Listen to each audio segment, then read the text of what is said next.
Hello friends, welcome to my YouTube channel. तो आज हम लोग देखने जा रहे हैं एक्सरसाइज 4.2 का नेक्स्ट क्वेश्चन, जो कि क्वेश्चन नंबर 14 है। पिछले लेक्चर में हम लोग बहुत डिटेल में क्वेश्चन सॉल्व किए हैं और आप उसको देख सकते हैं, ठीक है। मैं लिंक डिस्क्रिप्शन में दे दूँगा। तो देखते हैं क्वेश्चन नंबर 14। तो क्वेश्चन नंबर 14 क्या है कि आपको प्रूफ करना है this is equal to this. तो चलते हैं बाई LHS। आपको याद रखना है, आपको क्या प्रूफ करना है, 1 plus A square plus B square plus C square. तो बाई LHS, इसी को हम लोग LHS बना लेते हैं। तो अब ध्यान दीजिए, क्या हम इसमें ऐसा कर सकते हैं, 1/ABC इंटू ABC।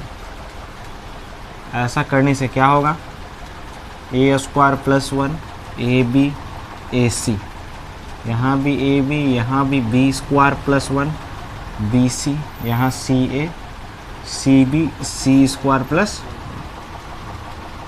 अब ध्यान दीजिए, इस A को इसमें मल्टीप्लाई करेंगे, इस B को इसमें मल्टीप्लाई करेंगे और इस C को इसमें मल्टीप्लाई करेंगे। ऐसा करने से क्या होगा, तो देखिए क्या होता है, 1/ABC। डिटर्मिनेंट में हम किसी एक नंबर को एक ही स्पेसिफिक रो या एक ही स्पेसिफिक कॉलम के लिए में मल्टीप्लाई कर सकते हैं। तो इसमें जब a को इसमें मल्टीप्लाई करेंगे तो क्या हो जाएगा, a³ प्लस a, है कि नहीं। और यहाँ a स्क्वायर b, यहाँ c a²। उसी तरह इस b को इससे मल्टीप्लाई करेंगे, याद रखिए a को इससे, b को इससे और c को इस वाले से। तो जब b को मल्टीप्लाई करेंगे तो क्या हो जाएगा, ab square b³ plus b, ठीक है। फिर यहाँ cb स्क्वायर। उसी तरह c को इससे, ac square bc square c³ plus of c, ठीक है। तो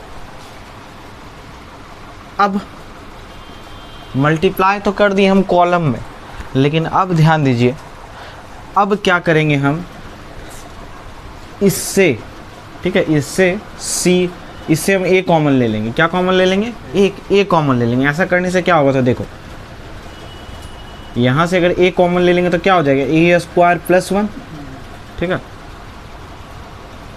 ऐसा करो, सारे से a कॉमन ले लो। यहाँ से अगर a कॉमन लोगे, अच्छा एक मिनट, इससे a कॉमन ले लिए तो ध्यान दो, अगर a कॉमन ले लोगे तो यहाँ क्या बच जाएगा, a स्क्वायर प्लस 1, है कि नहीं। क्योंकि देखो a³ प्लस 1 से a से अगर a कॉमन ले लेते हो तो a स्क्वायर प्लस 1 हो जाएगा, और यहाँ से a कॉमन ले लो तो क्या हो जाएगा, b स्क्वायर, और यहाँ से a कॉमन ले लो तो c स्क्वायर। ऐसा करने से क्या फ़ायदा हुआ, तो अगर तुम इसको ऐड करोगे तो मेरा ये मिल जाएगा जो हमको लाना था, ठीक है। ऐसा करने से यही फ़ायदा हुआ।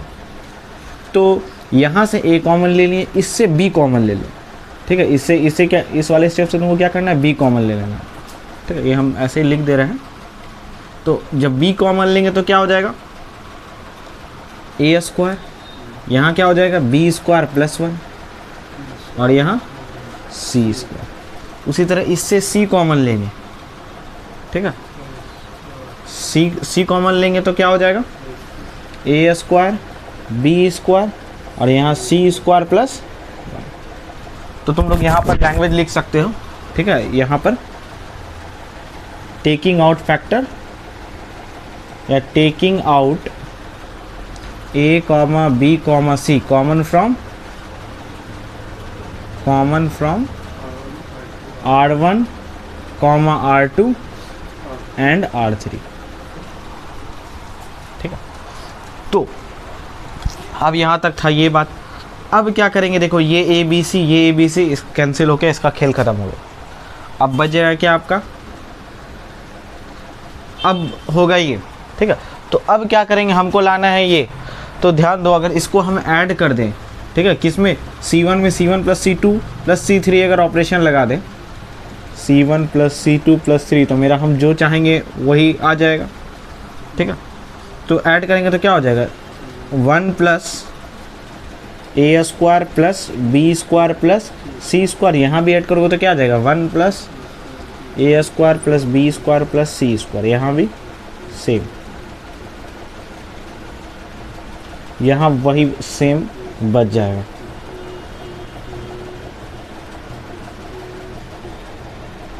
अब ध्यान दो, अब कॉमन ले लेंगे, टेकिंग आउट फैक्टर, फैक्टर क्या है 1 plus A square plus B square common from C1, ठीक है। C1 से कॉमन लेंगे, लैंग्वेज खुद से लिख लेना। तो जब कॉमन लेंगे तो क्या हो जाएगा 1 plus A square plus B square plus C square. तो यहाँ 1 यहाँ 1 यहाँ 1 और यहाँ क्या बच जाएगा B square plus 1 B square C square plus 1, sorry C square और सी स्क्वायर प्लस, है कि नहीं। अब देखो, अब सेम वो वाला ऑपरेशन लगा देंगे, ठीक है। R1 में R1 माइनस R2, क्योंकि हमको ज़ीरो करना है, तो कौन सा ऑपरेशन लगाएंगे R1 में R1 minus R2 and R2 में R2 माइनस R3। तो लगाएंगे तो क्या हो जाएगा 1 plus A square plus B square plus C square, यहाँ हो जाएगा 0, यहाँ भी हो जाएगा 0। अच्छा पहले R1 में कर लेते हैं 0, बी स्क्वायर माइनस, तो ये भी कैंसिल और यहाँ -1 हो जाएगा, सी स्क्वायर यहाँ 0 हो जाएगा, फिर इसको 1 माइनस 1 0 हो जाएगा, फिर इसको इसमें माइनस करोगे तो बी स्क्वायर कैंसिल 1 बच जाएगा और यहाँ -1 बच जाएगा, यहाँ 1 B square C square plus 1।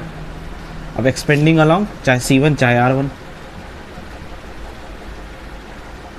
Along C1 से जब करोगे तो क्या हो जाएगा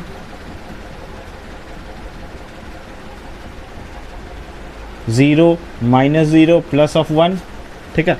अब ये इससे मल्टीप्लाई 0, ये इससे मल्टीप्लाई 1 और यहाँ जब इसको सॉल्व करोगे तो क्या हो जाएगा 0 -1, ठीक है। तो यहाँ माइनस आ रहा है, इसका मतलब कहीं पे कुछ मिस्टेक हुआ है। 0, ठीक है, यहाँ भी माइनस, यहाँ प्लस, तो इसको इससे करेंगे, अच्छा इसको इससे करेंगे तो 1 हो जाएगा और माइनस इसको इससे करेंगे तो 0, उल्टा कर दिया था, ठीक है। तो 1 - 0 1, यानी कि ओवरऑल सॉल्व करके क्या आ जाएगा, यही मेरा RHS है, ठीक है। तो इसको नोट कर लो।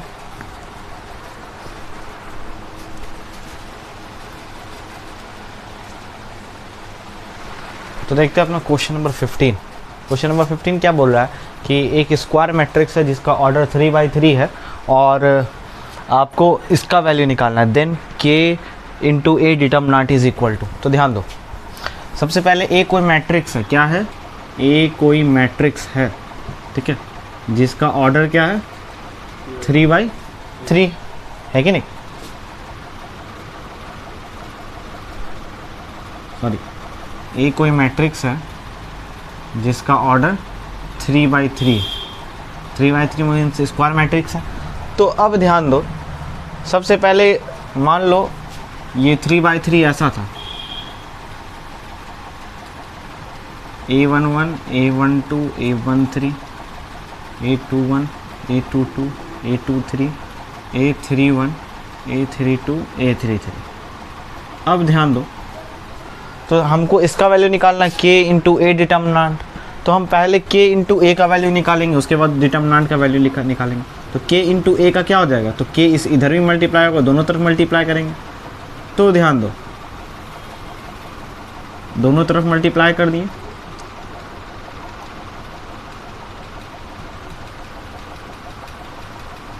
अब ध्यान दो k जो है मैट्रिक्स में, ठीक है, मैट्रिक्स में क्या होगा k जो है वो सारे एलिमेंट से मल्टीप्लाई होता है, डिटर्मिनेंट में सिर्फ एक से मल्टीप्लाई होता है, एक रो से, किसी एक स्पेसिफिक रो या किसी एक स्पेसिफिक कॉलम में।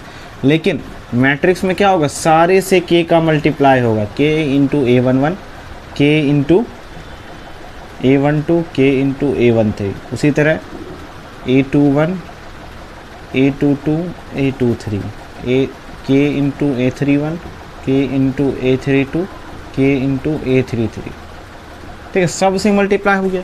लेकिन हम यहाँ k × a निकाले, अब हमको k × डिटर्मिनेंट a निकालना है। तो अब इसी का हम लोग क्या करेंगे, इसी का डिटर्मिनेंट निकाल देंगे। तो k × डिटर्मिनेंट a, इसका मतलब अब यहाँ साइन हमको चेंज करना पड़ेगा, यहाँ डिटर्मिनेंट लगा देंगे, फिर यही चीज़ सेम यहाँ लिख दोगे, ठीक है। k × देखो इसी में हम डिटर्मिनेंट लगा देते हैं, नहीं तो बहुत लिखना पड़ेगा, ठीक है। इसी में अब डिटर्मिनेंट लगा देंगे तो क्या हो जाएगा, यहाँ भी डिटर्मिनेंट और यहाँ भी ये तुम्हारा डिटर्मिनेंट हो जाएगा। ठीक है। अब क्या करना है, अब k को कॉमन लेना है। तो देखो ध्यान से, इससे इस C1 से कॉमन आएगा एक k, फिर उसी तरह C2 से कॉमन आएगा एक k, उसी तरह C3 से कॉमन आएगा k। ठीक है। और बच जाएगा क्या यहाँ A11। ठीक है, यही सब बच जाएगा।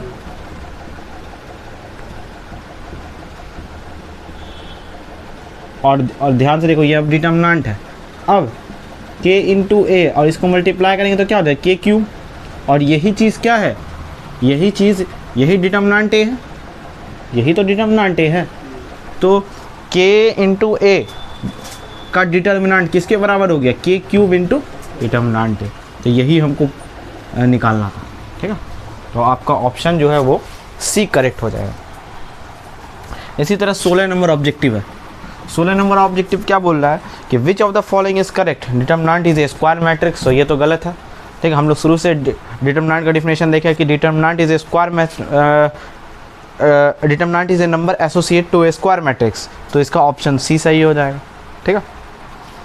तो ए और बी में, एक में स्क्वायर लिखा है तो एसोसिएटेड विथ अ नंबर छोड़ दिया है, और बी में नंबर लिखा है तो स्क्वायर मैट्रिक्स छोड़ दिया है, इसीलिए ऑप्शन सी तुम्हारा जो है वो करेक्ट हो जाएगा।